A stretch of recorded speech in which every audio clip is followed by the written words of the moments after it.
For every generation, there's at least one moment in history that gets ingrained on the mind. For those alive in 1986, many will never forget where they were and what they were doing when they heard about the Challenger exploding. Although by this time space shuttle missions were fairly common, more attention was being paid to this one because the first teacher in space, Krista McAuliffe, was on board. Across the country, millions watched as the Challenger launched into its final voyage. And liftoff. Liftoff of the 25th Space Shuttle mission, and it has cleared the tower.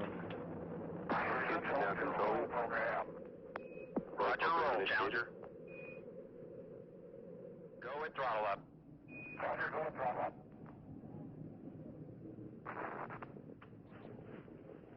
One minute, 15 seconds. Velocity 2,900 feet per second. Altitude 9 nautical miles. Downrange distance 7 nautical miles.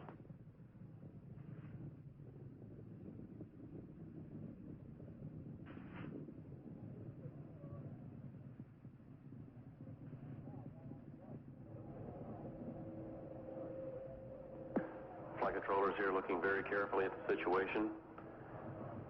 Obviously a major malfunction.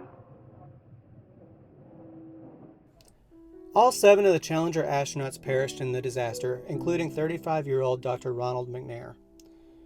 McNair was born and raised in Lake City, South Carolina.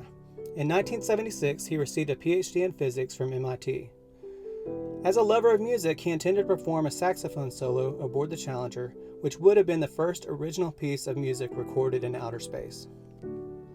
After the crew cockpit was recovered from the bottom of the Atlantic Ocean, Ronald's remains were returned to his wife and children in Lake City. He was originally laid to rest on a local cemetery, but was moved to this location in 2004.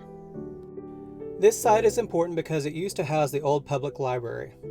In the summer of 1959, McNair caused quite a controversy when he refused to leave the segregated public library because the librarians refused to check out a book to him. After the intervention of his mom and the police, the librarians eventually relented. Although McNair died at the young age of 35, he is still remembered in his town and throughout the world. In 2004, he was posthumously awarded the Congressional Space Medal, and there are dozens of public places named in his honor, including a crater on the moon.